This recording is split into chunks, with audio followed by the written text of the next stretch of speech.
ህዝቡን ሊያጋጩ የሚችሉበት መንገድ መቆም መቻል አለበት። ትግራይ ውስጥ ከፍተኛ ችግር የሚፈጥሩት ፖለቲከኞች ናቸው።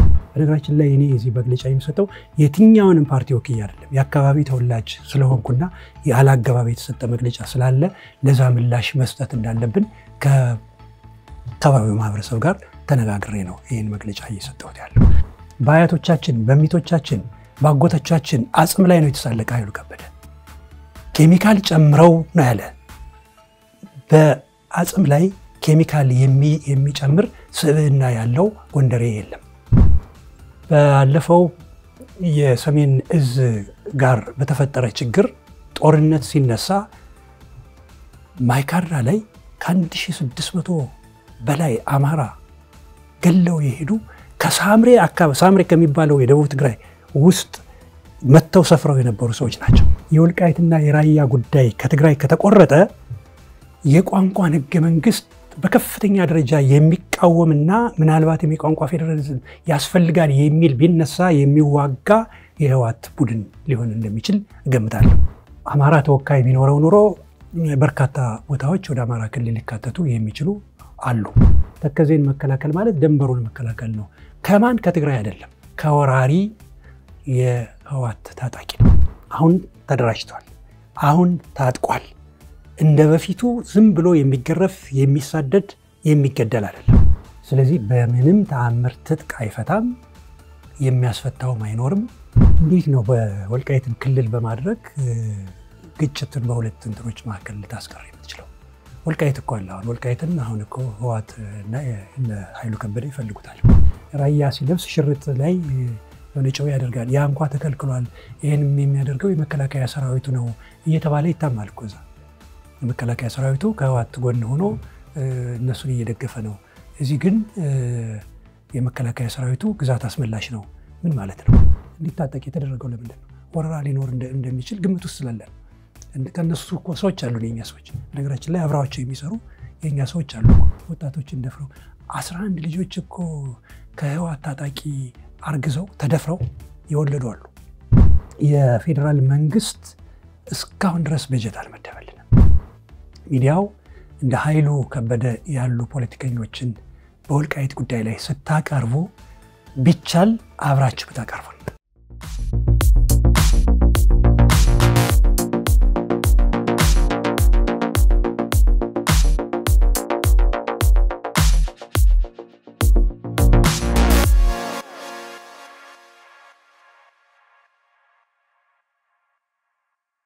ክሩቶይ ሰላምታችን በያላችሁበት የዓለም ዳርቻ ይድረሳችሁ። የተወደዳችሁ የአንድ አፍታ ቤተሰቦች ከአንድ አፍታ ወደ እናንተ የሚደርሰው የአንድ አፍታ ወግ ዝግጅታችን ተጀምሯል። በዛሬው የአንድ አፍታ ወግ ዝግጅታችን አንድ እንግዳ እዚህ ስቱዲዮ ይዘን መተናል። በተለይም ደግሞ የወልቃይትን ሁኔታ በተመለከተ ሰፊ የሆነ ቆይታ ይኖረናል። አብራችሁን ቆዩ። ዶክተር አሰፋ አዳነ የአንድ አፍታ ወግ ሳምንት እንግዲህ ስለሆንክ እጅግ አድርጌ አመሰግናለሁ። እኔም በዚህ ጉዳይ ላይ ሐሳቤን እንድሰጥ ስለጋበዛችሁኝ እጅግ በጣም አመሰግናለሁ። አው እንግዲህ ዶክተር አሰፋ አዳነ የወልቃይት ጠገዴ አማራ ሰላምና ልማት ማህበር የቦርድ ሰብሳቢ የነበረ አሁን ደግሞ በአማካሪነት እየሰራ እንዳለ ይታወቃል። ባለፈው ሳምንት እዚህ የአንድ አፍታ ወግ እዚህ መድረክ ላይ አንድ እንግዳ አቅርቤ ነበረ። የሳልሳይ ወያኔ ፓርቲ የውጭ ግንኙነት ዘርፍ ኃላፊ ሆነውን አቶ ኃይሉ ከበደን አቅርቤ ነበረ።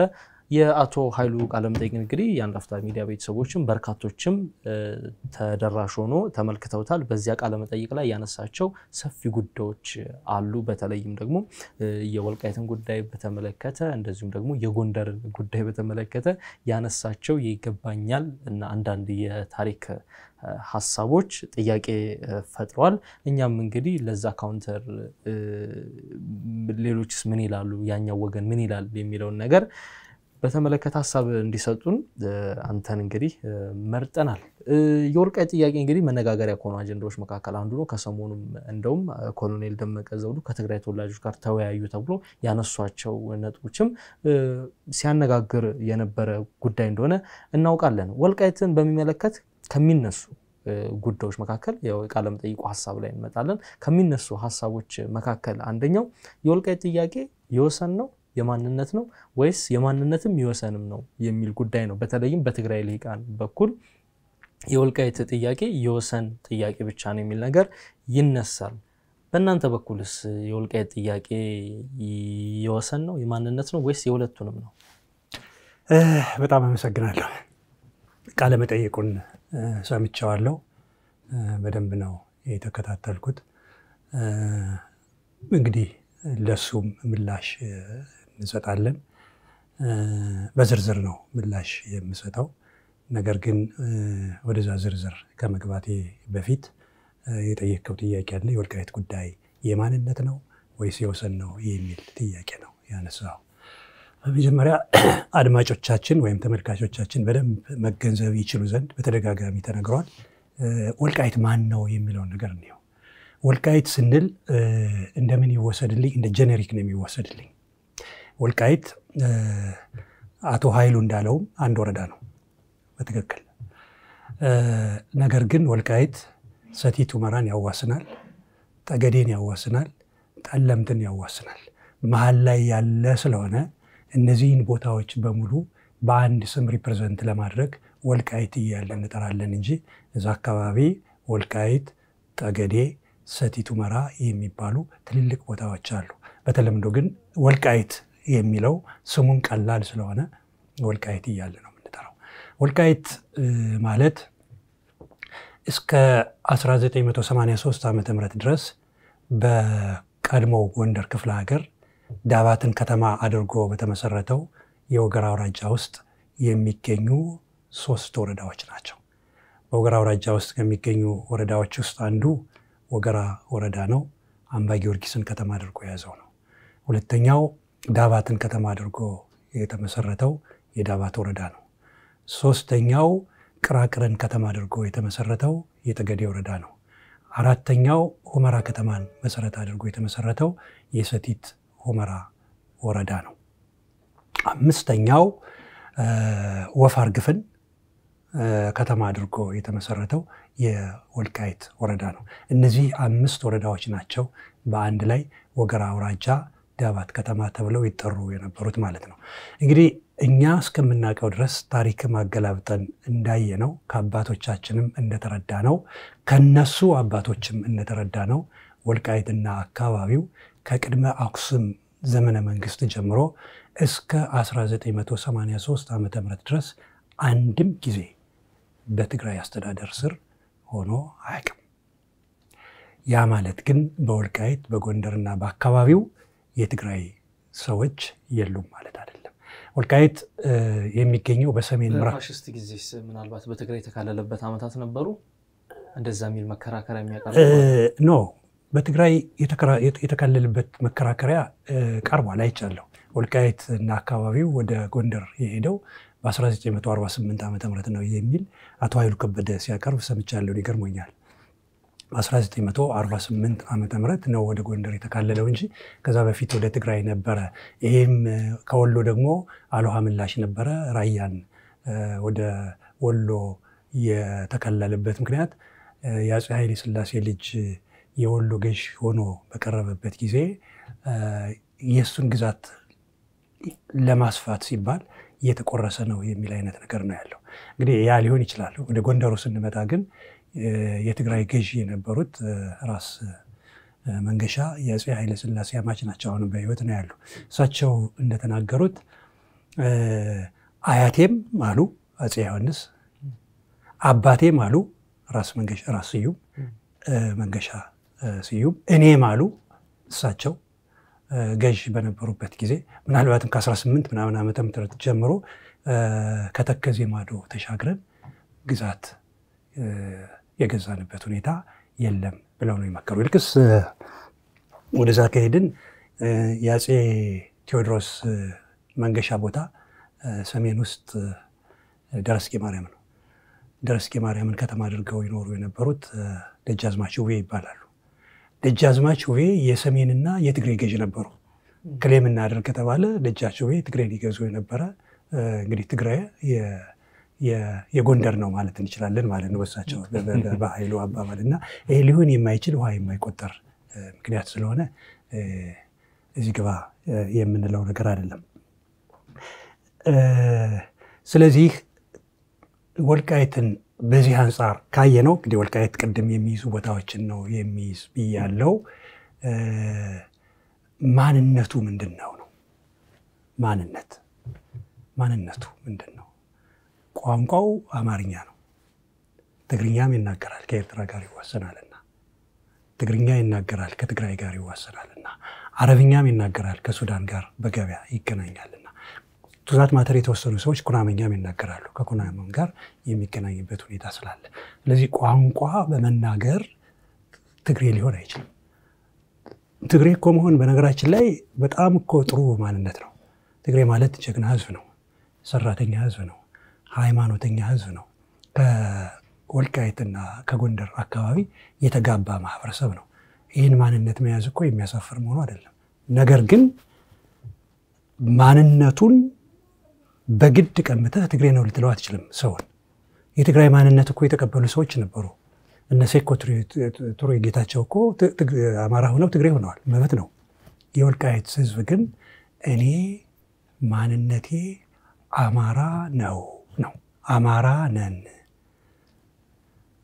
ስለዚህ የኛ ማንነት አማራ ነው ለተቀበሉን የሚገባው በአማራነታችን ነው የትግሬ ማንነት የለንም ነው እንግዲህ እስከ 1983 ዓመተ ምህረት ቅድም እንዳልኩት በትግራይ ካልተገዛ ከ1972 ዓመተ ምህረት ደግሞ በተለይ በሰባዎች ውስጥ ይሄ ከደርግ ጋር የቲፒኤልኤፍ ተዋጊዎች ሲፈጠሩ የትጥቅና የስንቅ ማስገቢያ ቦታ ነበር ቦታው ኮሪደር ነው ከኤርትራ ጋር ይዋሰናል ከሱዳን ጋር ይዋሰናልና በዛ ቦታ ላይ ሲመላለሱ ትጥቅ ያስገቡ ነበር ስንቅ ያስገቡ ነበር መጨረሻ ላይ በ83 ዓመተ ምህረት ደግሞ አሸንፈው የደርግን መንግስት አሸንፈው ስልጣን ሲይዙ አካባቢውን በይፋ የትግራይ አካል አደረጉት ማለት ነው በነገራችን ላይ አሸንፈው ስልጣን ከያዙ በኋላ ምንድነው የተደረገው ደርግ ይዞት በነበረው ያስተዳደር መዋቅር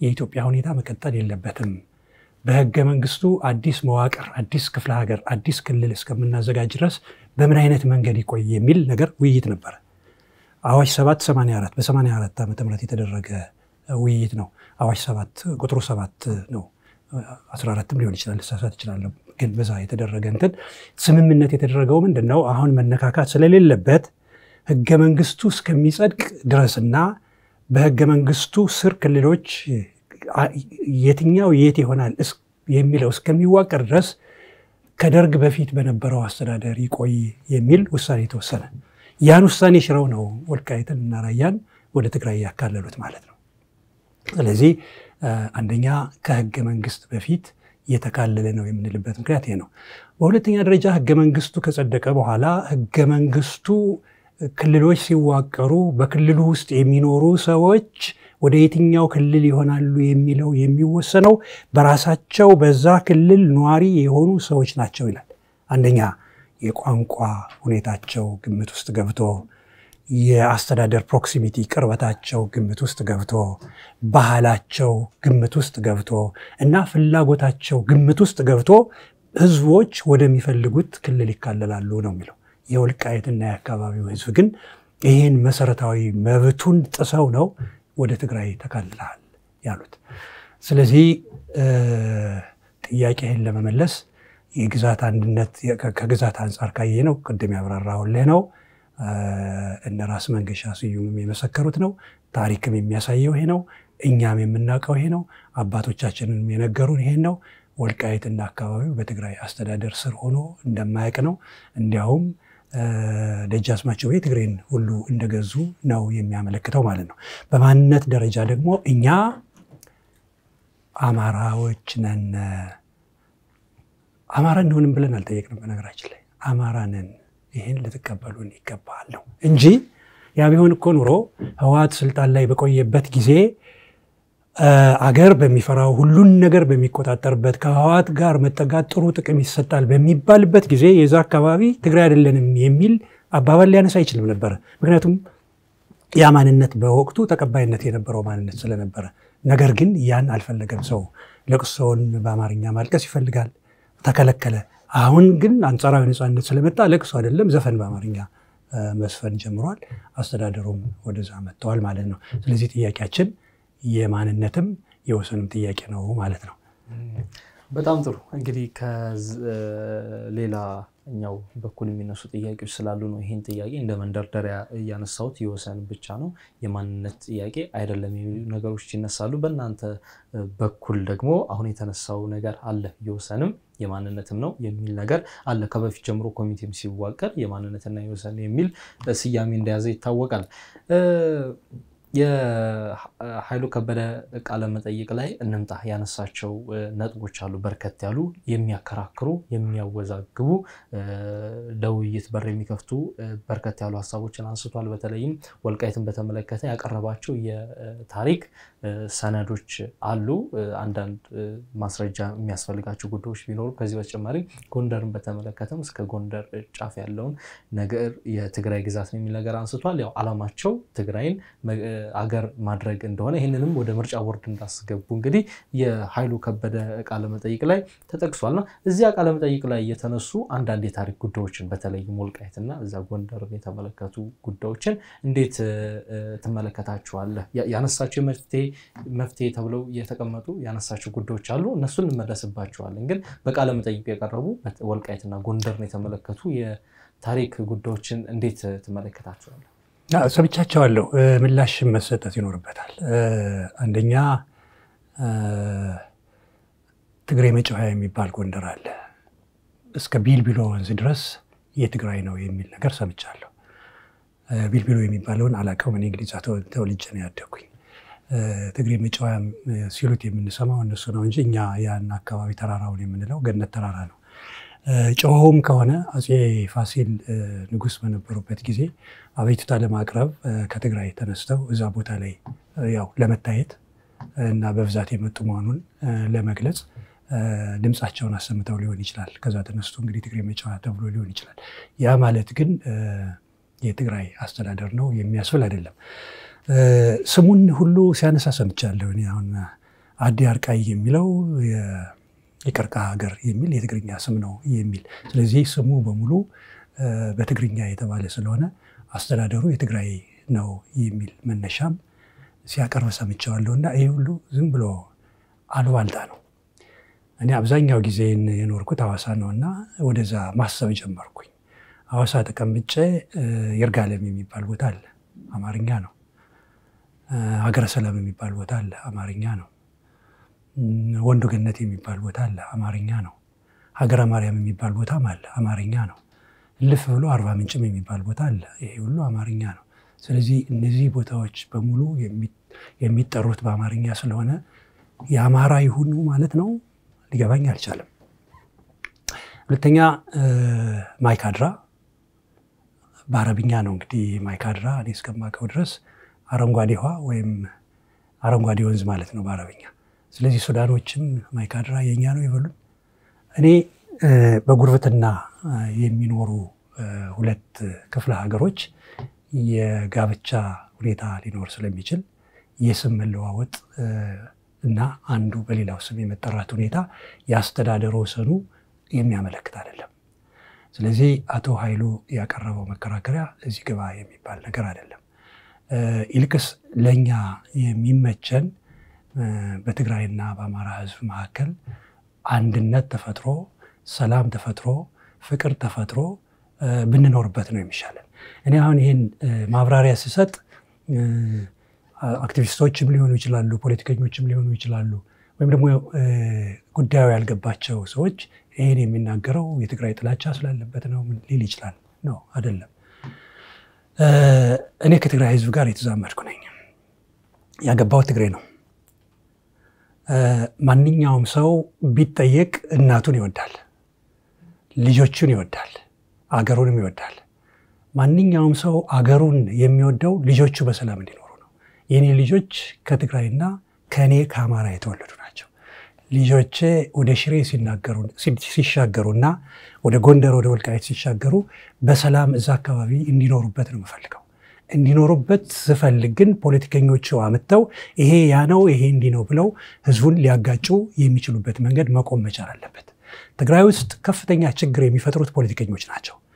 ከ1972 ዓ.ም ጀምሮ እስከ 1983 ዓመተ ምህረት በህወሓት ቁጥጥር ስር በነበረ ጊዜ በህዝባችን ላይ ችግር ሲፈጥሩ የነበሩ ፖለቲከኞች እንጂ የትግራይ ህዝብ አይደለም፣ ፖለቲከኞች ናቸው። አቶ ኃይሉ ከበደ ራሱ ስሙ የአማራ ነው። ስለዚህ ኃይሉ ከበደ አማራ እናድርገው? በፍጹም ሊሆን አይችልም። ምክንያቱም ኃይሉ ከበደ ትግሬ ነኝ ካለ ትግሬ ነው። ስለዚህ ስምን አይተህ ማንነቱ እና አካባቢው ይሄ ነው ብሎ የሚወስነው ነገር ተገቢ አይደለም። ኃይሉ ከበደ ፖለቲከኛ ነው። ፖለቲከኞች ሲናገሩ፣ ሐሳብ ሲሰጡ፣ መግለጫ ሲሰጡ ሁልጊዜ አንደምታ አለው፣ ኢምፕሊኬሽን አለው። ተጠንቅቀው ነው። በነገራችን ላይ እኔ እዚህ መግለጫ የሚሰጠው የትኛውንም ፓርቲ ወክዬ አይደለም። የአካባቢ ተወላጅ ስለሆንኩና ያላገባብ የተሰጠ መግለጫ ስላለ ለዛ ምላሽ መስጠት እንዳለብን ከአካባቢው ማህበረሰብ ጋር ተነጋግሬ ነው ይህን መግለጫ እየሰጠሁት ያለው እና ያን ያህል ዓመት በቆዩበት ጊዜ የአካባቢው ማህበረሰብ ተፈናቅሏል፣ ተገሏል፣ ተወግዷል፣ ተሰዷል እና በየቦታው በጅምላ ተቀብሯል። ይሄን ደግሞ የነሱ ታጋይ የነበረው ገብረመድህንና አቶ ገብረመድህን በመጽሐፍ መልክ አስቀምጠውታል። ከ300 ጥራዝ በላይ ያለ ገጽ አስቀምጠውታል። 11 በላይ የማጎሪያ የመግደያ ቦታዎች እንደነበሯቸው ገልጾታል በመጽሐፉ። በዚህ መሰረት በርካታ ወልቃይትና የአማራ ህዝብ በየቦታው የተቀበረ በየቦታው የሞተ ህዝብ አለ። ያ ህዝብ አሁን አንጻራዊ ሰላም ሲገኝ የሞተውን አጽም እያነሱ መቅበር ወደ ሃይማኖት ወደ እምነት ቦታዎች እየተወሰደ በሚቀበርበት ጊዜ ተሳልቆበታል። በአጽማችን፣ በአያቶቻችን፣ በሚቶቻችን፣ ባጎቶቻችን አጽም ላይ ነው የተሳለቀ ኃይሉ ከበደ። ኬሚካል ጨምረው ነው ያለ። በአጽም ላይ ኬሚካል የሚጨምር ስብዕና ያለው ጎንደሬ የለም። እሱ ግን ተሳልቆብናል። ጫንቃዬን ገረፉኝ እንዳልሸፍንበት እንኳን ጋቤን ወሰዱት ነው። ገደሉን፣ ህዋቶች አፈናቀሉን፣ አሰቃዩን። አጽሙን እንደማውተን ለመቅበር እንኳን ስንወስድ ኬሚካል ጨምረውበት ነው እንጂ የኛ ነው የሚል የማይረባ ንግግር ተናገረና በህዝብ መካከል አንድነት እንዳይፈጠር፣ ሰላም እንዳይፈጠር፣ አብሮነትን እየሸረሸረ ያለበት ሁኔታ ስለሆነ አቶ ኃይሉ የተናገራቸው ብዙ ነገሮች አሉ፣ በርካታ ነገሮች አሉ። እነዛን ነገሮች ቀርቦ ማረም ይኖርበታል የሚል እምነት አለኝ። ቀርቦ የማያርም ከሆነ ግን ይሄ ጉዳይ በህዝብ መካከል ከፍተኛ የሆነ ችግር ይፈጥራል። 1983 ዓመተ ምህረት ጀምሮ ከትግራይ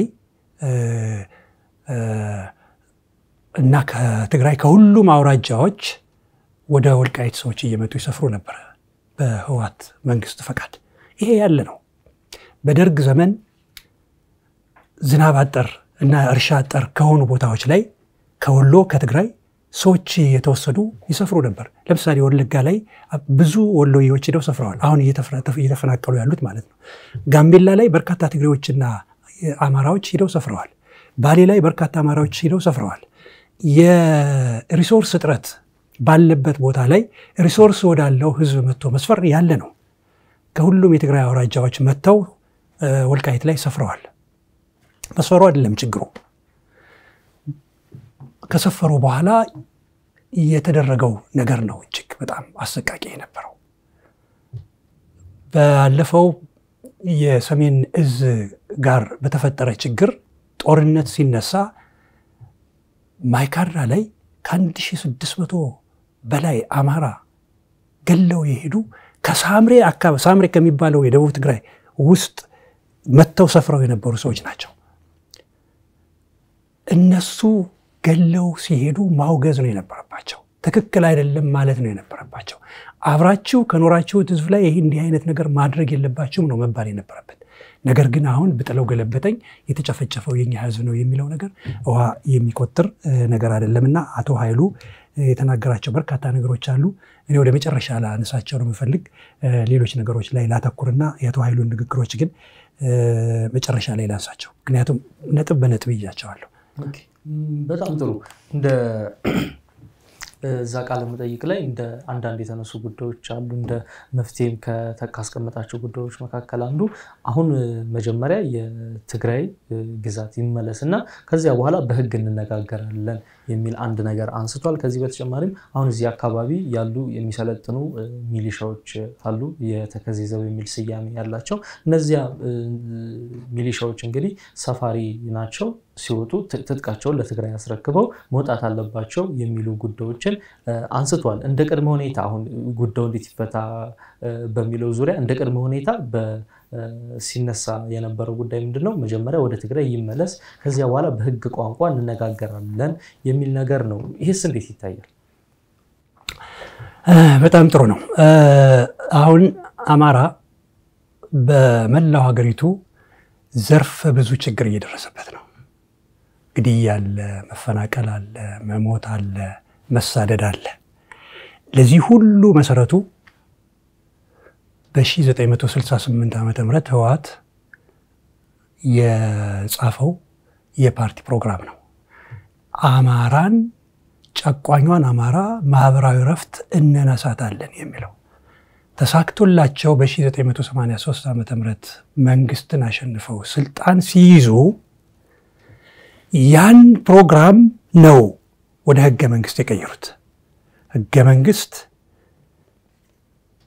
ብዙ ክፍልፋዮች አሉት እኔ ግን ለዚህ ውይይት ይመቸኝ ዘንድ ሁለት ላድርገው ለአስተዳደርና ለፖለቲካ የሚመቹ ጉዳዮችንና ዓለም አቀፍ ድንጋጌዎችን የያዘ በሚል ለያዘው ዓለም አቀፍ ድንጋጌዎችን የሰብአዊ መብት ጉዳዮችን የያዘ የህገ መንግስት ክፍል አለ ይሄ ማንኛውም ሀገር ህገ መንግስት ሲቀርጽ የሚቀበለው ነው በወቅቱ የነበረው ህወሓት መራሹ የኢህአዴግ መንግስትም የተቀበለው ይሄንኑ ነው ከዛ ባለፈ ግን አንቀጽ 39 እንበል እና አካባቢውን በጎሳና በቋንቋ መከፋፈል በል የህወሓት ፕሮግራም ነው ህገ መንግስት የሆነው ምናልባትም በተጨማሪነት የህወሓት ፕሮግራም ህገ መንግስት ሲሆን ህገ መንግስቱ ያመጣበት ጣጣ ነው አማራ አሁን ለደረሰበት ችግር የተዳረከው ህገ መንግስቱን በዛ ደረጃ በቋንቋ እንዲሆን ያደረጉበት ዋናው ምክንያት በነገራችን ላይ የወልቃይትና የራያ ጉዳይ ከትግራይ ከተቆረጠ የቋንቋን ህገ መንግስት በከፍተኛ ደረጃ የሚቃወምና ምናልባት የቋንቋ ፌደራሊዝም ያስፈልጋል የሚል ቢነሳ የሚዋጋ የህወሓት ቡድን ሊሆን እንደሚችል እገምታለሁ በዛ ህገ መንግስት ወልቃይትን በዛ ህገ መንግስት ራያን በቋንቋ ስም ወስዳለው በሚል ነው የቋንቋ ፌደራሊዝም የመጣው ስለ ራያ ህዝብ ብዙ አላውቅም የወልቃይት ህዝብ ግን የሚናገረው ትግርኛ እዚህ ገባ የሚባል ነገር አይደለም እንግዲህ ይሄን አካባቢ ወደ ትግራይ ለማጠቃለል ቋንቋን እንደ መስፈርት ወስዶ ህግ አውጥቶ አማራ የሚባለው ይሄ ነው ብሎ የሰጠው ህወሓት ነው ለአማራ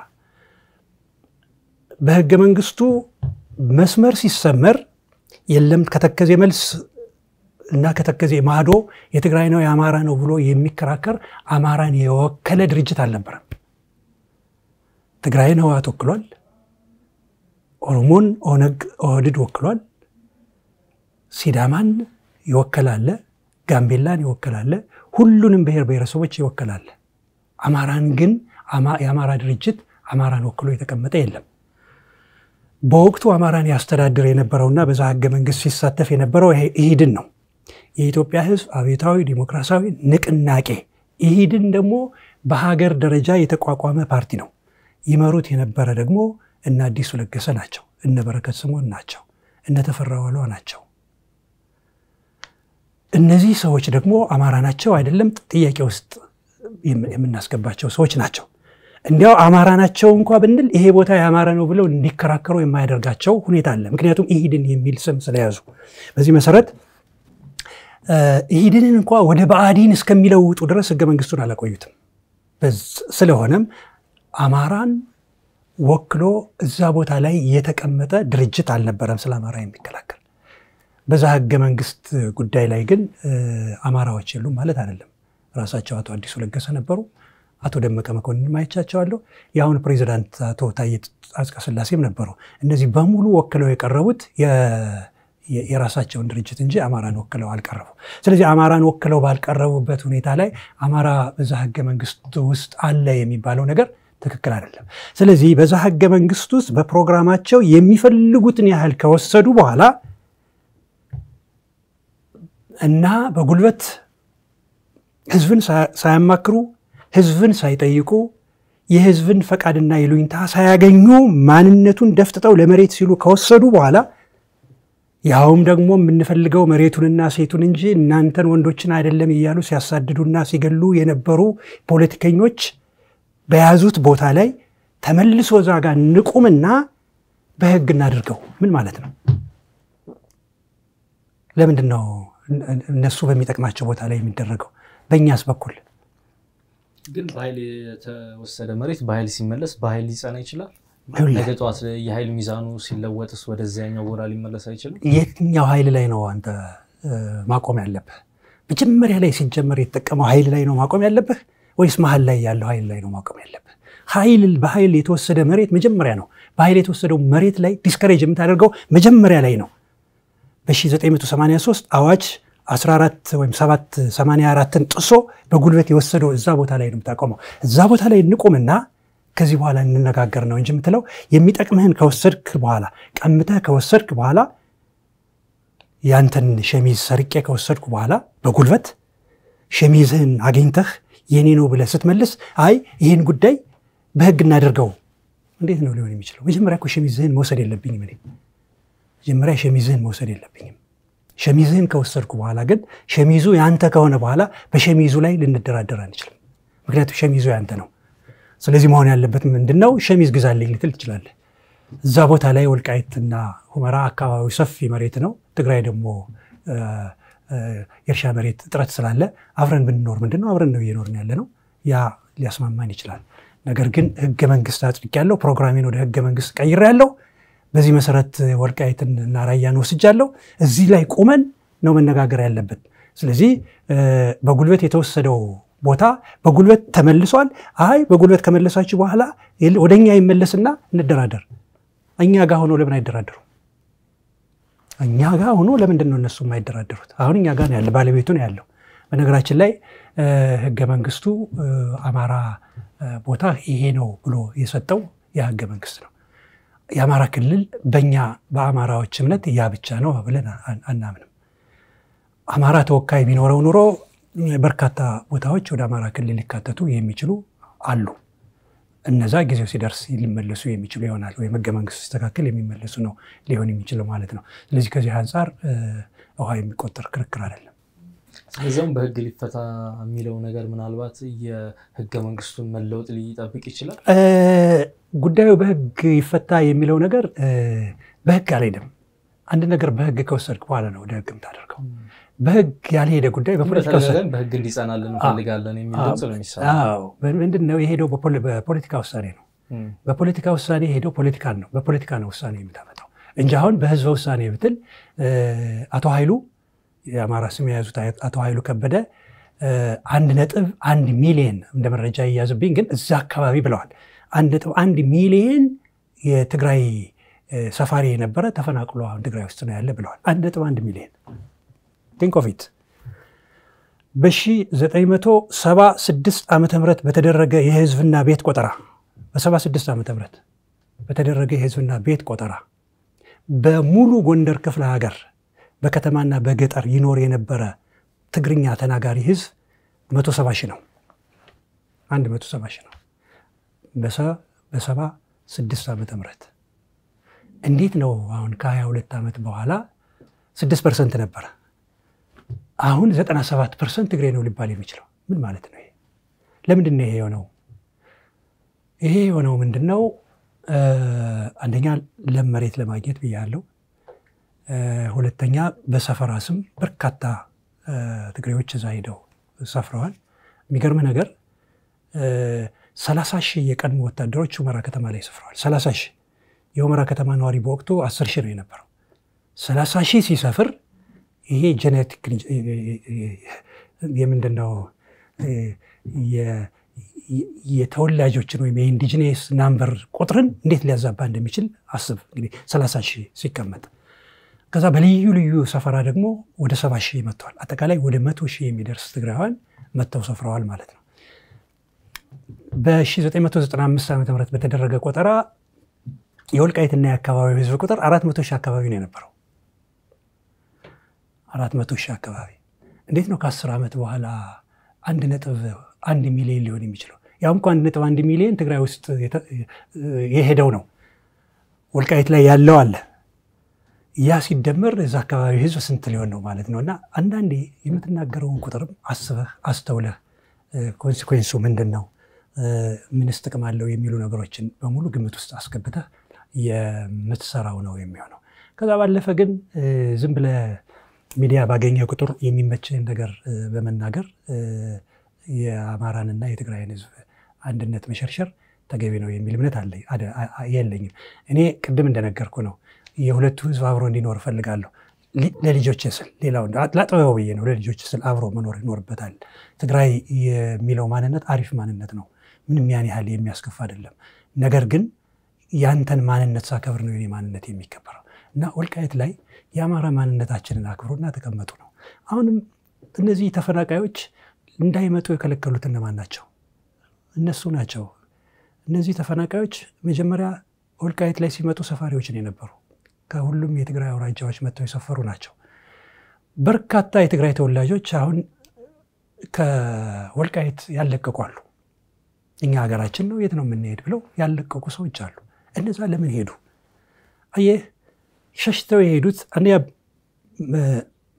በአካባቢው ሲያስተዳድር የነበረው ፖለቲከኛ በህዝቡ ላይ ሲያደርግ በኢንዲጂነስ ሰው ላይ ሲያደርስ የነበረውን ችግር ያውቀውታል። ስለዚህ እኛ ላይ ችግር ይፈጠራል ብለው ሸሽተው የሄዱ ኢኖሰንት የሆኑ አርሰው የሚኖሩ ሰዎች አሉ። እነዚህ ሰዎች መመለስ ይኖርባቸዋል። እነዚህን ሰዎች ለመመለስ ግን ህወሓት ከሁለት ሲከፈል አብረን ታጣቂ አብረን መላክ አለብን በሚል ነው የተጣላ ነው ብሏል ሰሞኑን ጌታቸው ረዳ።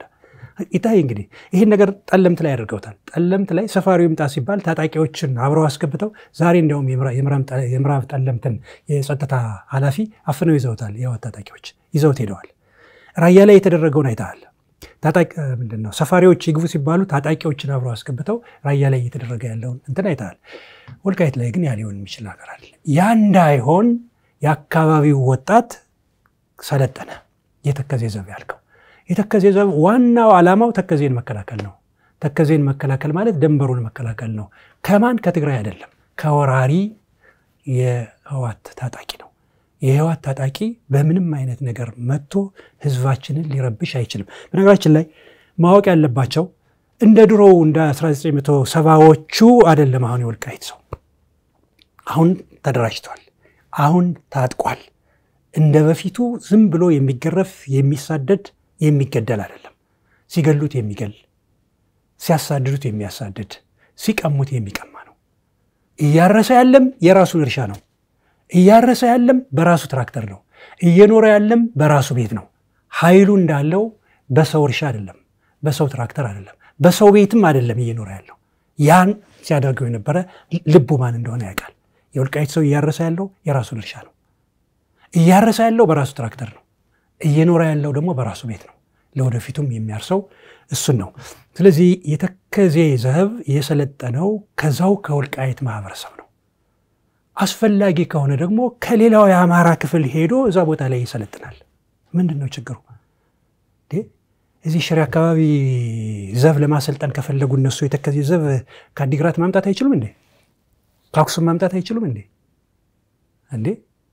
ከአድዋ ማምጣት አይችሉም እንዴ? እኛ የወልቃይት እንትን ከጎንደር ማንወስድበት ምክንያት ምንድነው? ከጎጃም ማንወስድበት፣ ከሸዋ ከወሎ ማንወስድበት ምክንያት ምንድነው? ወልቃይት እኮ እኛ አማራ ነን። በእኛ ቋንቋ ልንገርህ አማራ ነን። በቃ አማራ ከሆን አማራ የሆነ በሙሉ ይመለከተዋል ማለት ነው። ትግሬ የሆነ በሙሉ ይመለከተኛል ብሎ ነው እንግዲህ የወልቃይት ተወላጅ ያልሆነው ኃይሉ ከበደ ያን የሚናገረው። ስለዚህ አማራ የሆነ ሁሉ ይመለከተዋልና ያ ታጣቂ ተከዜን ህዝቡን ለመጠበቅ ነው። ከማን? ከወራሪ። ስለዚህ በምንም ተአምር ትጥቅ አይፈታም፣ የሚያስፈታውም አይኖርም፣ ሰፋሪም አይደለም። ያለው አገሩ ላይ ነው። የአያቶቹ የቅድመ አያቶቹ ቦታ ነው። በነገራችን ላይ ወልቃይት ማለት የአማራ መነሻ ነው። የአማራ የመጀመሪያ አባቱ ከለው ነው ይባላል። በለው ከለው የሚባሉ አሉ።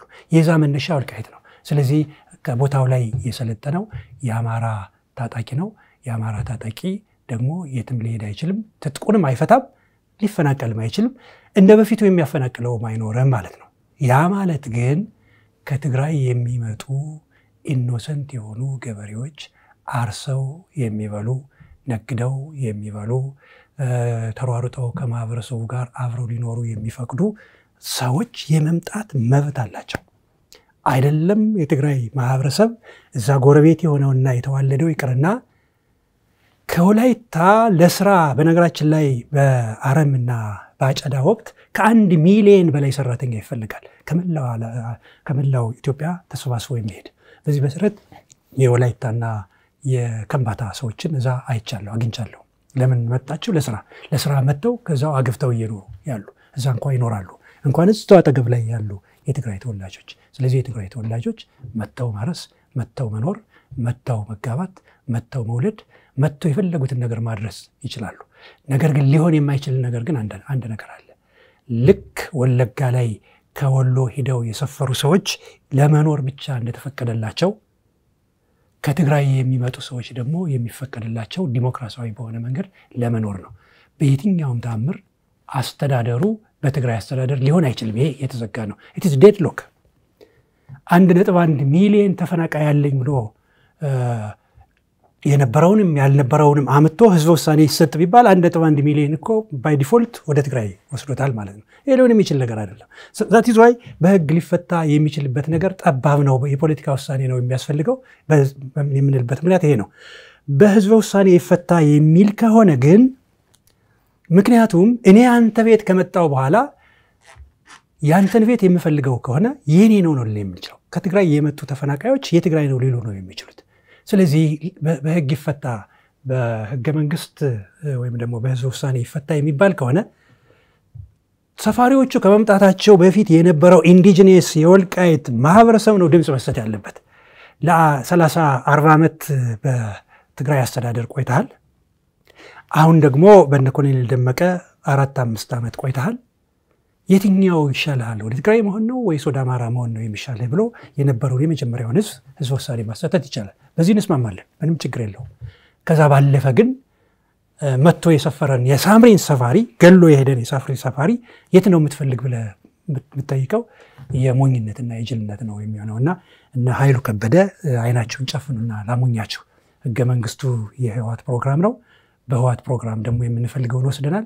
የምንፈልገውን ወስደን በነበረበት ጊዜ በተፈጠረ ጦርነት ተመልሶ እጃችሁ ገብቷል። እኛ ወስደነው ስለነበረ ወደኛ መልሱትና እንደገና እንከራከር የሚለው ነገር ውሃ የሚቆጥር ነገር አይደለም። እንዳንድ መፍትሄ በተደጋጋሚ አንዳንድ ወገኖች የሚያነሱት ነገር አለ። ወልቃይት ክልል ሆኖ ቢደራጅ ምናልባት መፍትሄ ሊሆን ይችላል የሚል ነገር አለ። ይህስ እንዴት ሊታይ ይችላል? በመጀመሪያ ደረጃ አየህ ወልቃይትን ክልል ይሁን አይሁን የሚለው ነገር ለመምጣት መጀመሪያ ወልቃይት አማራ መሆን መቻል አለበት። አማራ አይደለም እያልኩ አይደለም፣ አማራ ሆኗል። አትሊስት እዚህ የፖለቲካ ውሳኔ ሰጪዎቹ አማራ መሆኑን አውቀው በጀት ሊመድቡለት ይገባል። መሰረተ ልማት ሊኖረው ይገባል። የመንገድ የጤና የትምህርት ሁኔታዎች ሊመቻቹለት ይገባል። ሰው በሰላም ወጥቶ በሰላም መግባት ይኖርበታል። በነገራችን ላይ ከፍተኛ የሆነ የሰሊጥ የጠጥ የማሽላ ምርት የሚመረትበት ለሀገርም የሚጠቅም ለሀገሪቱ ጂዲፒም ትልቅ አስተዋጽኦ የሚያደርግ ቦታ ነው። ያን ለማድረግ ሰላማዊ ኑሮውን መኖር ይኖርበታል። ያ ከሆነ በኋላ ይሄ ከተደረገ በኋላ የወልቃይት ህዝብ ሲፈልግ የራሱን ክልል ማቋቋም ይችላል። ጎጃም ሲፈልግ የራሱን ክልል ማቋቋም ይችላል። ሸዋ ሲፈልግ የራሱን ክልል ማቋቋም ይችላል። ወሎም እንደዛው፣ ጎንደርም እንደዛው ማቋቋም ይችላል። ያ ሊሆን የሚችለው ግን መጀመሪያ አማራነቱ ከተመለሰለት በኋላ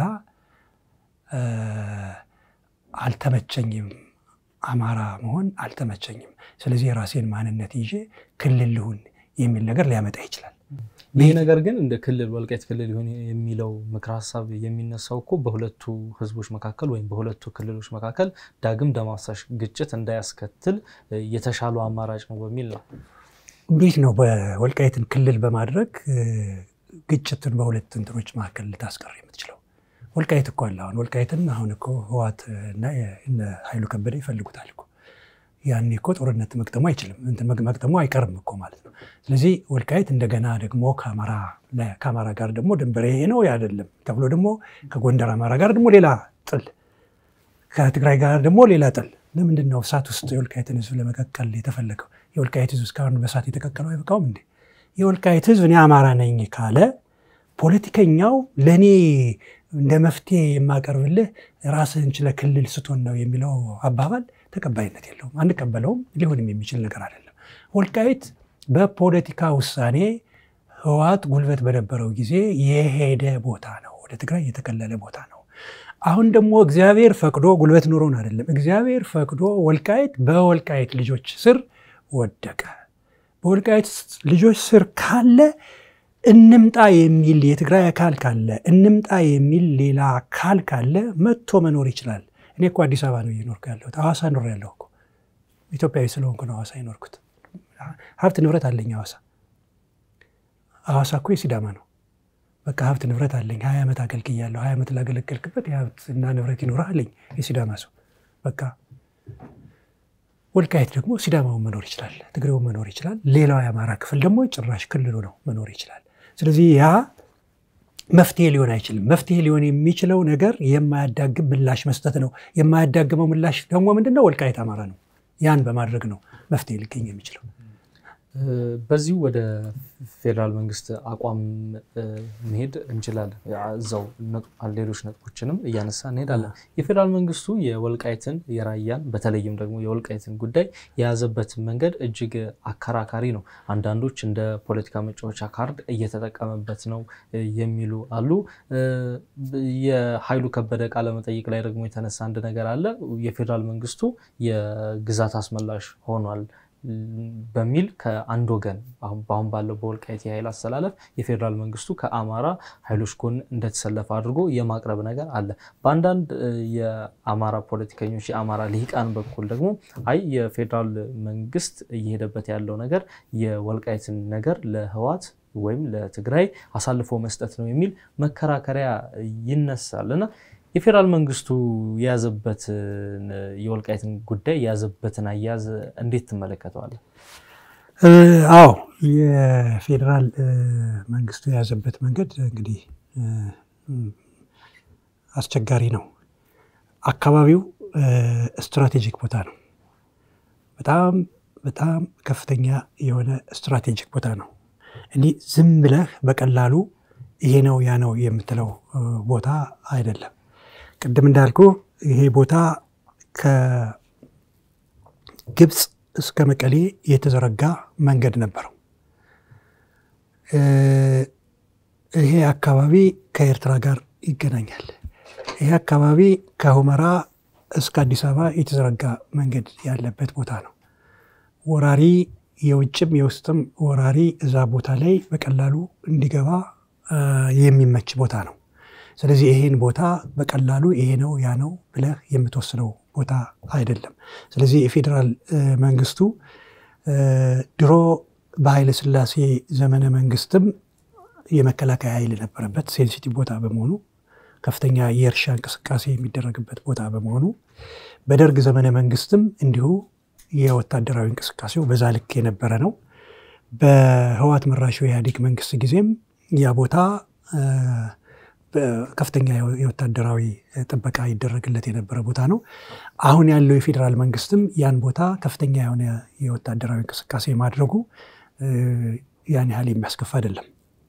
ምክንያቱም ያ ቦታ እንዲሁ ዝም ብለህ የምትተወው ቦታ ስላልሆነ እና ኃይሉ ከበደም የፌደራል መንግስቱ አማራን የረዳ የወሰን አስመላሽ ሆኗል የሚሉትም ወታደር እዛ አካባቢ ስላዩ ነው።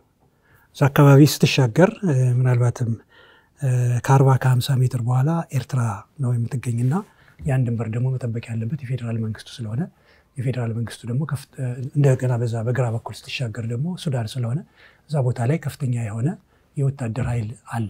እውነት ነው።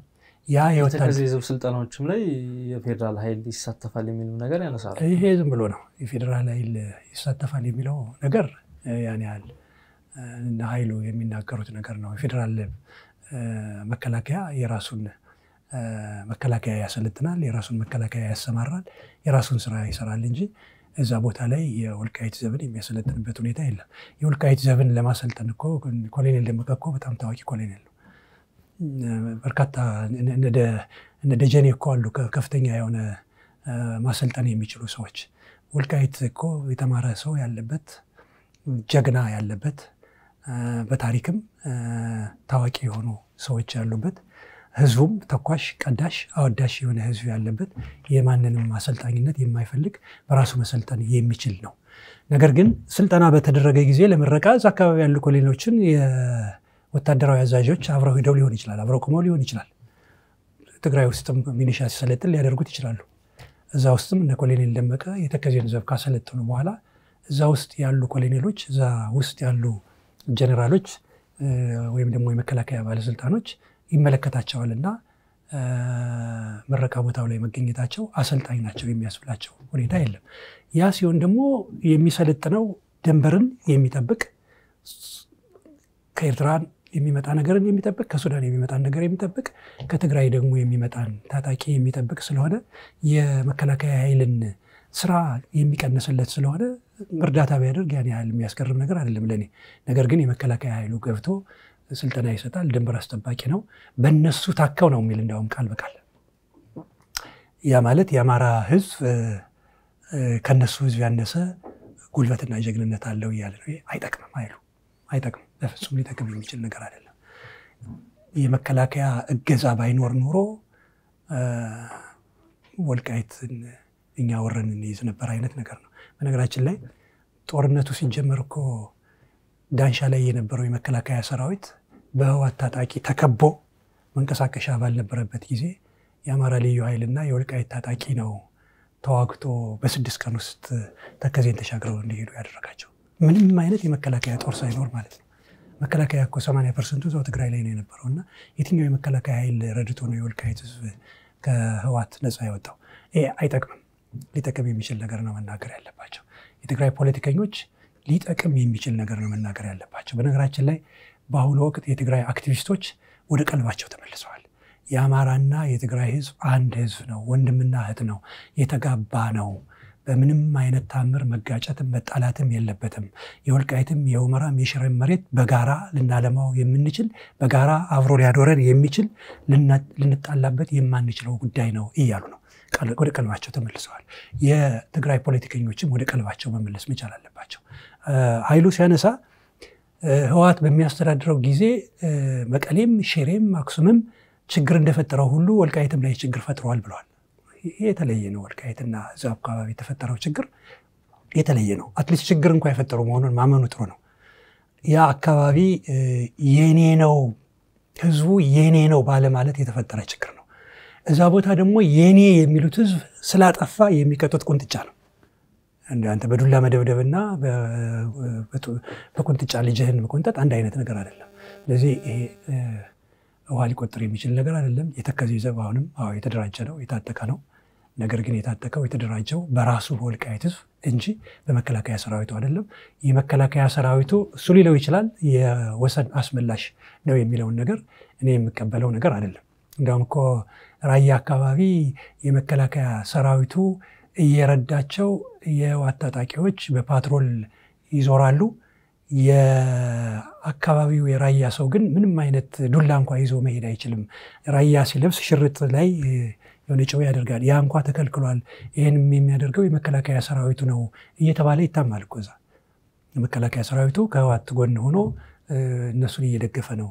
እዚህ ግን የመከላከያ ሰራዊቱ ግዛት አስመላሽ ነው። ምን ማለት ነው? አንድ አይነት አቋም ይኖራቸው ወዲያና ወዲህ ማዋዠቅ የለባቸውም። ስለዚህ የመከላከያ ሰራዊቱ እዛ ጋር የተቀመጠ የሱዳንን የኤርትራን ድንበር ለመጠበቅ ነው። ወልቃይትን ለመጠበቅ እዛ ቦታ ላይ አልተቀመጠም፣ ሊቀመጥም አይችልም። የተከዜ ዘብ ወልቃይትን ይጠብቃል።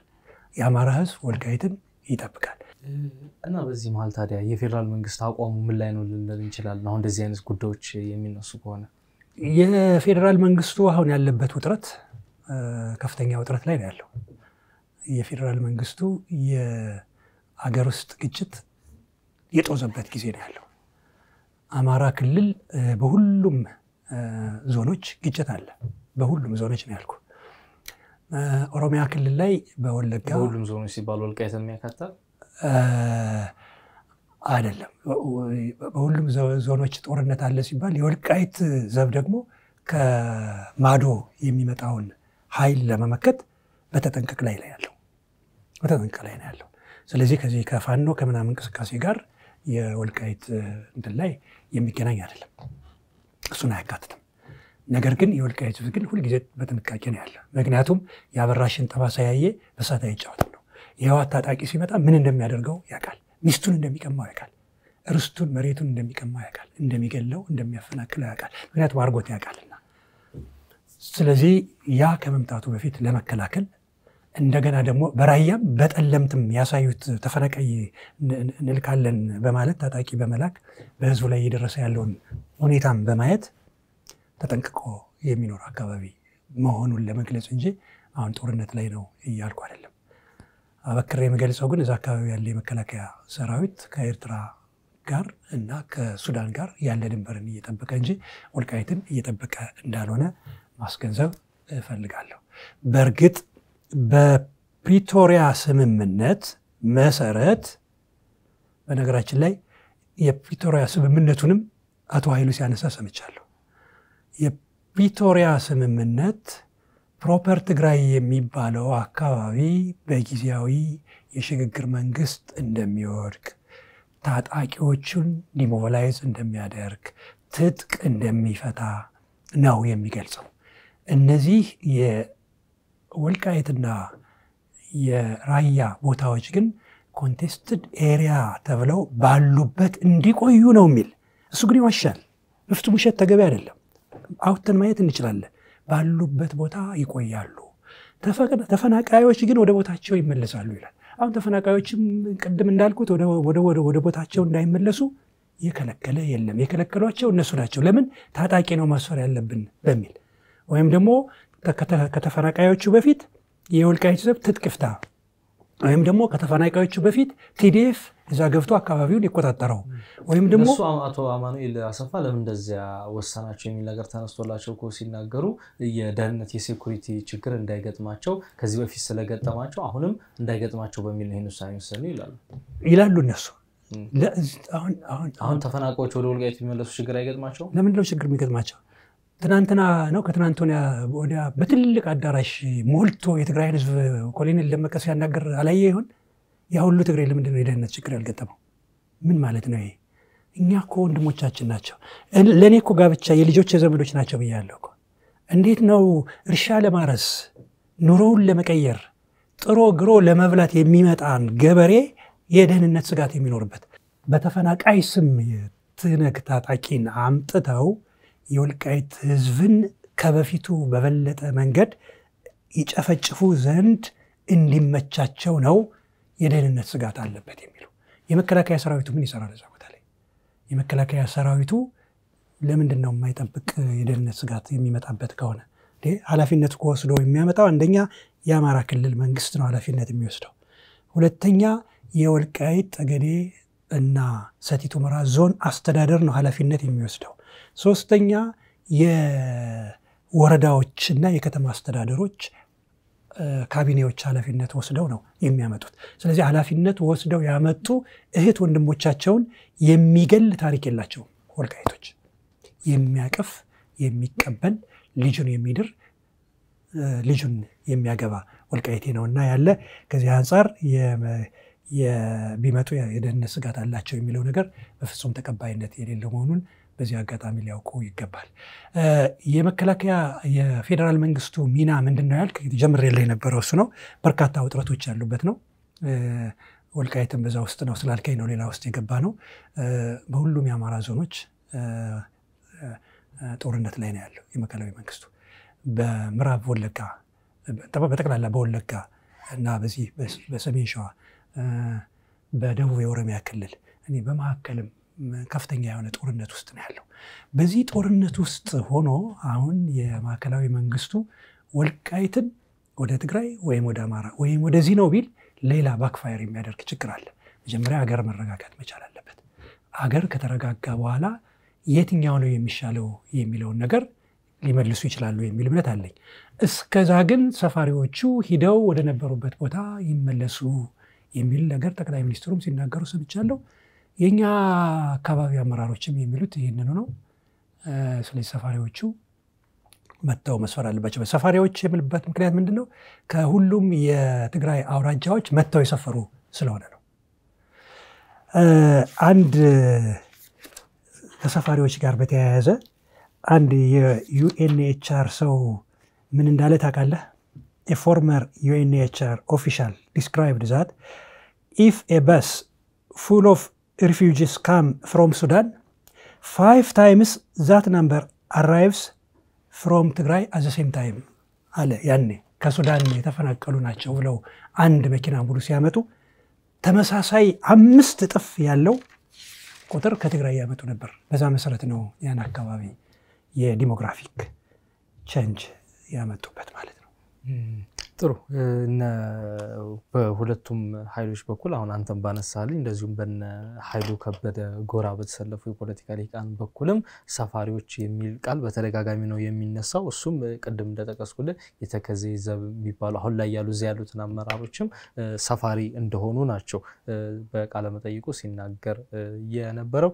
አይ ቲንክ ከሞላ ጎደል ያሉ ነገሮችን ለመዳሰስ ሞክረናል። የዚህ አካባቢ ተወላጅ ነህ። ወልቃይትን በተመለከተም በመተሰጣቸው አስቴቶች ትታወቃለህ። በወልቃይት አካባቢ ባሉ ማህበሮችም ላይ የቦርድ ሰብሳቢም እንደዚሁም ደግሞ አማካሪ ሆነ ሰርታለና አሁን ላይ በወልቃይት ያለው ሁኔታ በተመለከተ ምንድነው ያለው የሚለውን ነገር ማወቅ እንፈልጋለን። ምክንያቱም አሁን አንዳንድ የሚነሱ ነገሮች አሉ። በተለይ የህዋት ቡድን ለሁለት መሰንጠቁን ተከትሎ አንደኛው አንጃም የሰራዊቱ ቡድን ለአንደኛው አንጃ እንደወገነም ከተረጋገጠ ሰንበትበት ብሏል። ያን ተከትሎ በተለይ የነ ደብረጽዮን ክንፍ የነ ደብረጽዮን ቡድን በወልቃይት ውጊያ ለመክፈት ጦርነት ለመክፈት እቅድ አለው የሚሉ መረጃዎች እና አስቴቶች ሲሰጡ እንሰማለንና በርግጥ በወልቃይት አሁን ያለው ሁኔታ ምንድነው? ወልቃይት በአሁኑ ጊዜ አካባቢው ሰላም ነው። አካባቢው ሰላም ነው። ሰላም ነው ሲባል ስጋት የለበትም ነው? ስጋት የለበትም ማለት አይደለም። አካባቢው ሰላም ነው። አሁን በአንጻራዊ መልክ ሲታይ ከሌሎች የአማራ ዞኖች የተሻለ ሰላም አለበት ለማለት ነው። ያ ማለት ግን አስተዳደሩ ሙሉ በሙሉ በጥሩ ሁኔታ ያለና ለህዝብ ግልጋሎት እየሰጠ ነው የሚል ምልከታ የለንም። ምክንያቱም ለአለፉት 4 ዓመታት ወይም ደግሞ ጦርነቱ ከተቀሰቀሰበት ጊዜ ጀምሮ እስካሁን ድረስ ያለ በጀት የሚንቀሳቀስ አካባቢ ነው። የአማራ ክልል ከፌደራል መንግስቱ በጀት የሚያጸድቀው ከወልቃይት አካባቢ ውጭ ባሉት ነው የሚፈቀድለት። ስለዚህ በጀቱን ያጸደቀው ከወልቃይት ውጭ ነው። ይሁን እንጂ አንዳንድ የልማት ስራዎችን በመሰረዝ በማለፍ ለወልቃይት በጀት ይደጉማል። በዛ ድጎማ ነው ያለው። በዛ ድጎማ በመሆኑ ምክንያት ምንም አይነት መሰረተ ልማት የለም። የመንገድ ጥገና አይደረግም፣ የመብራት ጥገና አይደረግም፣ የውሃ ጥገና አይደረግም። ትምህርት ቤቶችም ጤና ጣቢያዎችም ያሉትም የሚጠገኑበት ሁኔታ የለም። አዳዲሶችንም ለመስራት አስቸጋሪ ሁኔታ ነው ያለው። በእርግጥ አካባቢው ለም ከመሆኑ የተነሳና የእርሻ ቦታ ከመሆኑ አንፃር ከአካባቢው ገበሬዎች በትልልቅ የእርሻ ባለቤቶች ለልማት እያሉ የሚያዋጡት ገንዘብ አለ። በዛ ነው እንቅስቃሴ የሚደረገው። ከዛ ባለፈ ደግሞ እድሜ ለህዋትና ለደርግ ከፍተኛ ቁጥር ያለው የወልቃይትን ማህበረሰብ ወደ ውጭ እንዲሰደድ አድርገውታል። ያ የተሰደደ ማህበረሰብ ሌትም ቀንም ሰርቶ ከሚያገኛት ለወልቃይት ማህበረሰብ ለመንገድም ለትምህርት ቤትም ለጥገናም እያለ ገንዘብ በሚልከው ነው አካባቢው ያሉ መስተዳድሮች እየተንቀሳቀሱ ያሉት ማለት ነው። ከዚህ አንፃር አካባቢው ሰላም ነው ስንል የልማት ስራዎች አሉ ማለት ግን አይደለም። ከህወሓት የነበረበት ችግር አይነት ግን ችግር የለበትም። መቼም የሚያስተዳድሩት መላእክቶች አይደሉምና ሰዎች ናቸውና የሚያስተዳድሩት። አሁን የሚያስተዳድሩት ሰዎች የራሱ ልጆች ስለሆኑ እንደው ችግሩ ያን ያህል ሊጎላ አይችልም ሊባል ይችላል እንጂ እንደ መላክ ጥሩ የሆነ አስተዳደር ሊሰጡት ይችላሉ ተብሎ አይገመትም። የአስተዳደርም ችግር ሊኖር ይችላል። ያ ግን እርስ በራሱ ነው ሊሆን የሚችለው። ከዚህ አንፃር እዛ አካባቢ አሁን ያለው ሁኔታ በጀት ቢፈቀድለት እንዳልኩ የሀገሪቱ ችግር ተፈትቶ የወልቃይት ችግርም ቢፈታ በፖለቲካዊ ውሳኔ ቢያገኝ የተሳደዱ የወልቃይት ልጆች ከዚህ ሀገር ውስጥ ያሉት እየተመለሱ ነው። እነሱን ነው በነገራችን ላይ ሰፋሪዎች የሚላቸው። እዚህ አዲስ አበባ የነበርነው ስንሄድ በውጭም የነበሩት ሲመጡና የቀድሞ የአባቶቻቸውን መሬት ወይም የራሳቸውን መሬት መጥተው ሲቀበሉ ሲያርሱ የነበሩበትን ቦታ ቤት ሲሰሩ እነሱን ነው ሰፋሪ የሚሏቸውና አይሉ እንግዲህ በራስ ቤት እንግዲህ በገዛ ዳቦ ልቡን አጣሁት አይነት ነገር በገዛ ሀገራችን ላይ እነሱ እኛን ሰፋሪ የሚሉት ከዚህ አንፃር ነው። ስለዚህ ወልቃይት አሁን በአንጻራዊ መልኩ ስናየው የተሻለ ቦታ ነው። ነገር ግን ከፍተኛ የሆነ የበጀት እጥረት ያለበት፣ ከፍተኛ የሆነ የመሰረተ ልማት ችግር ያለበት፣ ነገር ግን በስጋት ውስጥ ደግሞ ያለ ማንነቱ ስላልተመለሰለት፣ ድንበሩ ስላልተወሰነለት፣ በእርግጥ ማንነቱን በራሱ አስከብሯል፣ ድንበሩን በራሱ አስከብሮ እያስተዳደረ ነው። ነገር ግን ይሄ ህጋዊ ስላልሆነለት ብቻ በስጋት ላይ ያለ ማህበረሰብ ነው። ከዚህ ከልማት ጋር ተያይዞ ያለውን ነገር በተደጋጋሚ ይነሳል። በተለይ እኔ ሚዲያዎችን ሞኒተር ሳደርግም እዚህ አካባቢ ውይይት ሲደረጉ እዚህ አካባቢ ያሉ አመራሮችን የሚናገሯቸውን ነገር ስመለከት ከበጀት ጋር በተያያዘ በርከት ያሉ ጥያቄዎችን እንደሚያነሱ ይታወቃልና አሁን ሁኔታውን በተመለከተ በተለይ ከዚህ ከሰላምና ደህንነት ጋር በተያያዘ የህወሓት ኃይሎች እንደውም በተለይ እነ ደብረጽዮን ወልቃይትን በኃይል ሙሉ በሙሉ ለመቆጣጠር ከውሳኔ ከደረሰ ወራት አልፎታል የሚል መረጃዎች እየወጡ ነውና አሁን ጥቃት መክፈት ነው የቀረው የሚል መረጃዎች ይወጣሉና ከዚህ ጋር በተያያዘስ ምን አዲስ ነገር አለ? አዎ ይሄ የምናውቀው ነው። በነገራችን ላይ በፕሪቶሪያው ስምምነት ፌደራል መንግስቱ ወደ ተግባር ካልቀየራቸው ጉዳዮች አንዱ የህወሓትን ጦር ወይም ቲዲኤፍ የሚባለውን ዲሞቢላይዝ ማድረግ ትጥቅ ማስፈታት ነው። ይሄ ያልተደረገ ጉዳይ ነው።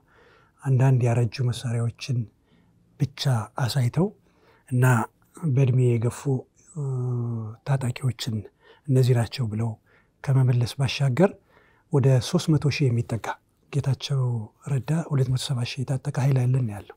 በእኛ መረጃ ግን ወደ 300,000 የሚጠጋ ኃይል በአሁኑ ጊዜ ሰልጥኖ ወደ የትኛውም የአማራ ግዛት ወረራ ለመፈጸም የተዘጋጀ ኃይል እንዳለ እናውቃለን። ከሚሰጠን መጠነኛ በጀት ውስጥ 8 ቢሊዮኑን 6 ወር ባልሞላ ጊዜ ውስጥ ለታጣቂ ቀለብ ስንቅ አውለነዋል ያለ ጌታቸው። ያ ማለት ታጣቂው እንደተዘጋጀ ነው ማለት ነው። የተቀበረው ታንክ የተቀበረው መድፍ አሁንም እንዳለ ነው ማለት ነው።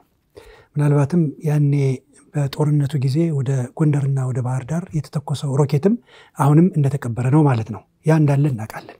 ነገር ግን አሁን እንደ ሰባዎቹ አይደለም። አሁን በሌላው መንገድ እሳት የጨበጠ ኃይል አለ። ምናልባት ወረራ አድርገው የሚኖሩ ከሆነ ሙሉ በሙሉ የወልቃይትን ህዝብ በከፊል ደግሞ የአማራን ህዝብ ጨርሰው መሆን አለበት ማለት ነው። ያን ደግሞ የሚፈልጉት አይደለም። እኛ ማንፈልገው እነሱ ማንፈልገው። እኛ በጋራ እንኖር፣ ምንም እንኳን የተበደልን ቢሆንም ኑና በጋራ እንኖር። አስተዳደሩ ግን በእናንተ ሊሆን አይችልም። ምክንያቱም አይተናቸዋል፣ ፈትሸናቸዋል፣ ጉዳት አመጣችሁብናል፣ በድላችሁናል፣ አሳፍራችሁናል። ስለዚህ ከእናንተ ጋር በአስተዳደር ልንሆን አንችልም። ነገር ግን እናንተ ግን ከኛ ጋር ኑና ፈትኑን፣ ፈትሹን፣ እንደ በፊቱ አሁንም እንግዳ ተቀባዮች ነን ነው የምንለው።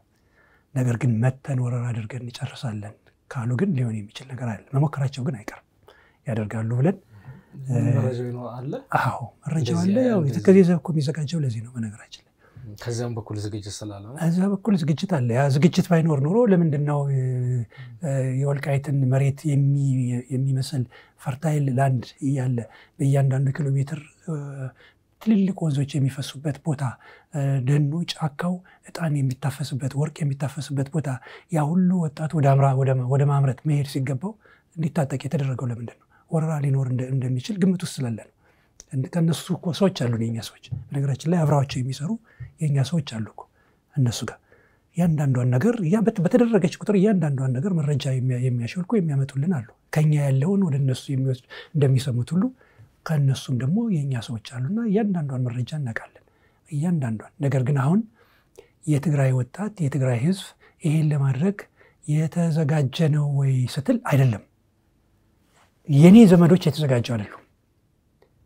በጦርነቱ ተጎድተዋል የኔ የልጆች ወንድሞች የባለቤቴ ወንድሞች ተጎድተዋል ተጎሳቁለዋል ጦርነቱ ገሏቸዋል ጦርነቱን የሚመሩት ባለስልጣኖች ልጆች እዚህ የሉም እስከ 4 ትውልድ እኮ ዘመዶቻቸው እዚህ የሉም ታውቃለህ የነጌታቸው የነጻድቃን የነደብረጽዮን ምን በየነ ጌታቸው ብቻ የሁሉም የህይወት ባለስልጣን ልጆች እኮ እዚህ የሉም ዘመዶቻቸው እስከ 4 ዘመዶቻቸው ያጎት ያክስት ልጆቻቸው በሙሉ እኮ እዚህ የሉም የሚሞተው የሚዋጋው እኮ የኔ አማቾች ናቸው የሚሞቱት የሚዋጉት መሄጃ የሌላቸው ማለት ነው ስለዚህ ያ ህዝብ አሁን ሰልችቶ ያለ ህዝብ አሁን ተሻገርና ተከዜን ወልቃይት ላይ ጦርነት ክፈት ከጎንደር ህዝብ ላይ ተዋጋ ከአማራ ጋር እንደገና እንትን አድርግ የሚለው ነገር አስቸጋሪ ነገር ነው አየኛ ባለፈው ጦርነት ጊዜ 2 አመት ወይም 3 አመት ይመስለኛል ያ ጦርነት የቆየው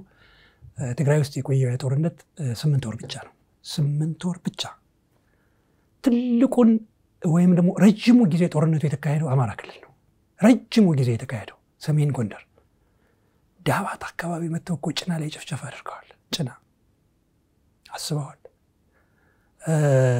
ደቡብ ጎንደር እኮ እስከ ክምር ድንጋይ በመምጣት ንፋስ መውጫ እኮ ሴቶችን ደፍረው የቄስ ሚስቶችን እና ወጣቶችን ደፍረው 11 ልጆች እኮ ከህዋት ታጣቂ አርግዘው ተደፍረው ይወለዱ አሉ አየህ እስከ ደብረ ሲና ሲመቱ ስንት ወሎዬና ስንት የሸዋ ሰው አልቋል እኮ አማራ አልቋል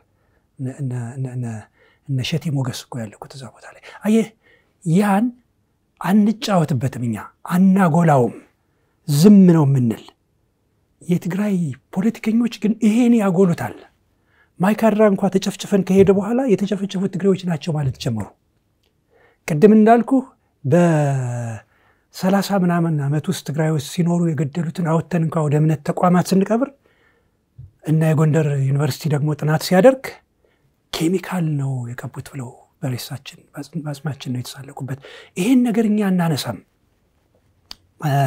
ዝም ነው ምንል እነሱ ግን ሁሉ ጊዜ ያነሳሉ ሁሉ ጊዜ ይናገራሉ 8 ወር ነው ጦርነት ውስጥ የነበሩት ከዛ በላይ ግን ጦርነቱ በእነሱ ምክንያት የመጣብን ጦርነት እኛ ላይ ነው የቆየው ያን ያህል ጊዜ የቆየው እኛ ጋር ነው ያን ያህል ጊዜ የቆየው ጭና ነው ያ የፈጠረው ማይካድራ ነው ያን የፈጠረው ያ ነገር ዝም ማለታችን በጥለው ገለበጠኝ ሆኗል አሁን ምን ያያረጉን ነው ይሄን ነገር አትርሱት ቁስላችሁ ነው በእንጨት የሸከሸክነው ነው ይያሉን ነው እነ ኃይሉ እና ይሄን ማለታቸው ተገቢ አይደለም ሊያስተካክሉ ይገባል ኃይሉ ካነሳቸው ውስጥ ዋና ዋናዎችን ልናከር ወልቃይትን በጉልበት መውሰድ አትችሉም ብሏል እኛ ብቻ ነን በጉልበት መውሰድ የምንችለው ነው እነሱ በጉልበት ወስደዋል እናንተ ግን በጉልበት መውሰድ አትችሉም የህወሓት ፓርቲ ፕሮግራም ህገ መንግስት ስለሆነ መዳኘት ያለብን በዛ ህገ መንግስት ነው ይላል ቀደም ነገር ያለው ይሄ ሊሆን የሚችል ጉዳይ አይደለም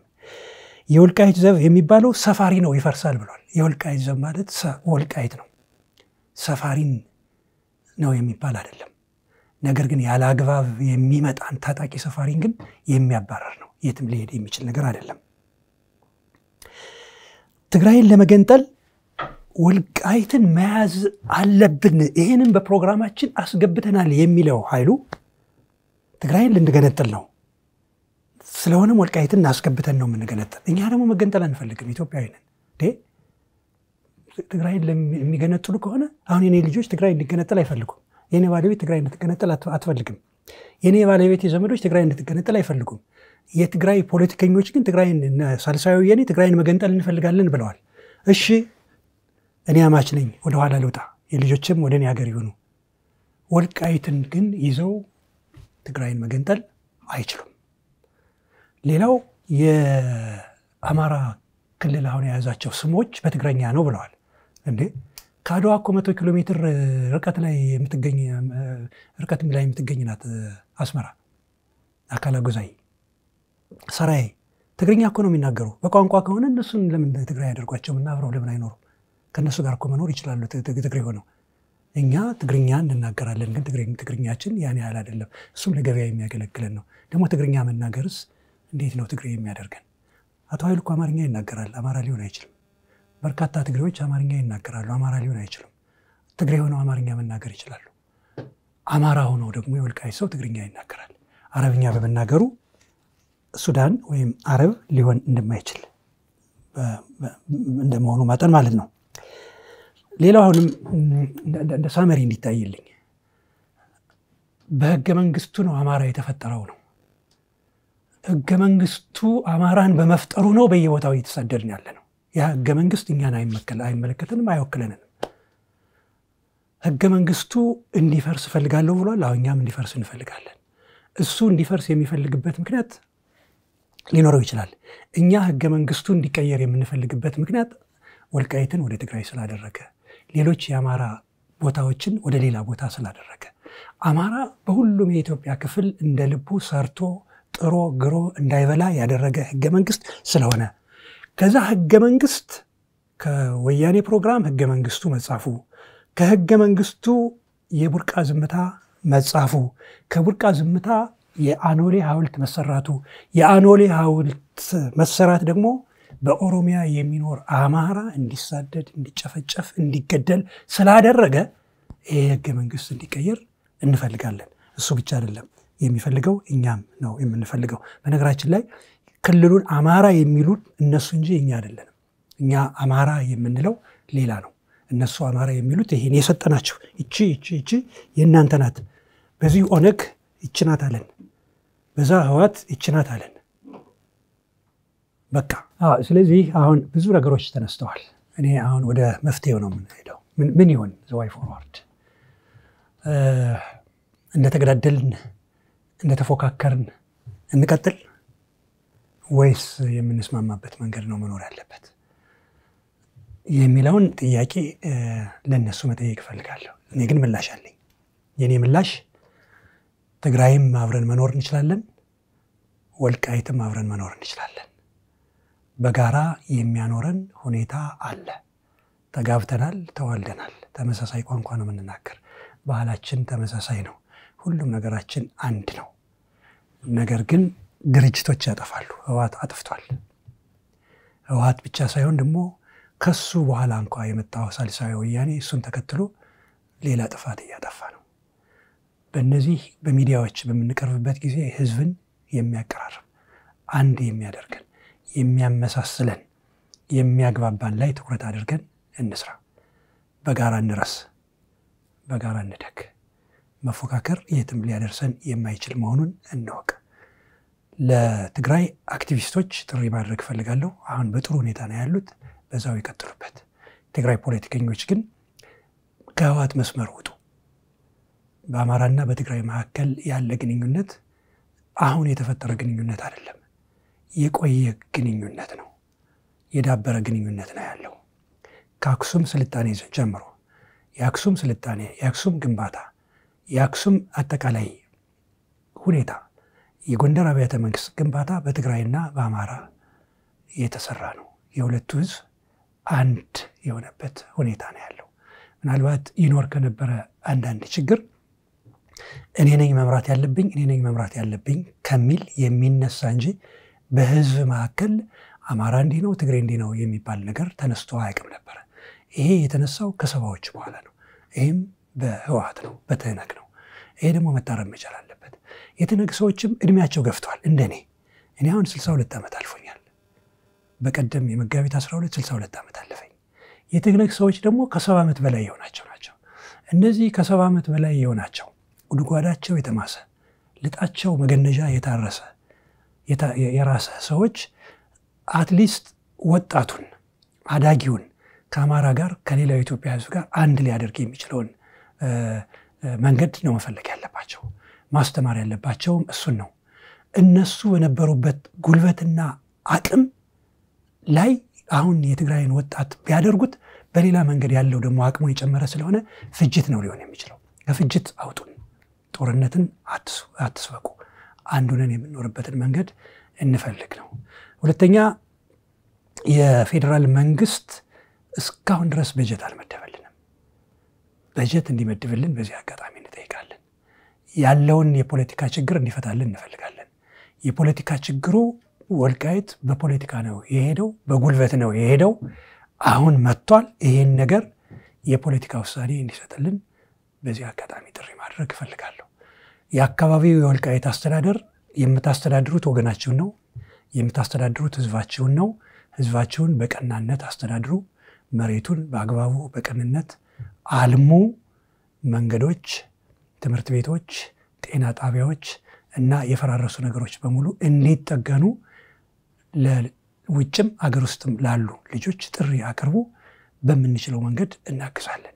በውጭም በአገር ውስጥም የምትገኙ አጠቃላይ በሰፋ አድርጌ ሳይው አማራ አሊያም ጎንደሬ በጣም ልጥበብ ካልኩ ደግሞ የወልቃይትና የአካባቢው ልጆች አንድነት ፈጥረን በጋራ ተደራጅተን ሁሉንም ነገር ለወልቃይት ሊጠቅም በሚችል መንገድ እንድንሰራ ጥሪዬን ማቅረብ ፈልጋለሁ። በመጨረሻ ሚዲያው እንደ ኃይሉ ከበደ ያሉ ፖለቲከኞችን በወልቃይት ጉዳይ ላይ ስታቀርቡ ቢቻል አብራችሁ ብታቀርቡን እዛው ላይ ምላሽ ብንሰጥ፣ አለያ ግን አሁን ያደረጋችሁት ነገር ጥሩ ስለሆነ ከተላለፈ በኋላ 2 ቀን 3 ቀን ሳያልፈው ጥሪ አድርጋችሁ እንዲህ ይባላልና ሰምታችሁት ከሆነ ምላሽ ስጡ ብላችሁ ጥሪ ስላደረጋችሁልን እጅግ በጣም አመሰግናለሁ። እኔም እጅግ አድርጌ አመሰግናለሁ ዶክተር አሰፋ አዳነ። በተለይም ደግሞ ባለፈው ሳምንት የተለቀቀውን የሳልሳይ ወያኔ ውጭ ግንኙነት ዘርፍ ኃላፊ አቶ ኃይሉ ከበደ ቃለ መጠይቅ በእርግጥ የወልቃይት ጉዳይ ተነስቶበታል እንጂ አጠቃላይ በትግራይ ያለው የፖለቲካ ሁኔታን ለማንሳት ነበር ከሱ ጋር ለኢንተርቪው የተቀጣጠርነው። በዚያ ምክንያት ሰፋ ያሉ ጉዳዮች ወልቃይትን እየተመለከቱ እነሱ ምዕራብ ትግራይ የሚሏቸው ስፍራዎችን የተመለከቱ ጉዳዮችን አንስተናል። ያን ተከትሎ እንግዲህ ከሌላኛው ወገን ምን አይነት ምላሽ ይሰጣል የሚለውን ነገር በተመለከተ እንግዲህ ሰፋ ያለ ቆይታ ነው ያደረግነው። ስለነበረን ቆይታ እጅግ አድርጌ አመሰግናለሁ ዶክተር። የተወደዳችሁ የአንድ አፍታ ቤተሰቦች የዛሬው የአንድ አፍታው ዝግጅታችን ከዶክተር አሰፋ አዳነ ጋር የነበረን ቆይታ ይመስል ነበር። አብራችሁን ስለዘለቃችሁ እጅግ አድርገን ነው የምናመሰግነው። መልካም ቆይታ።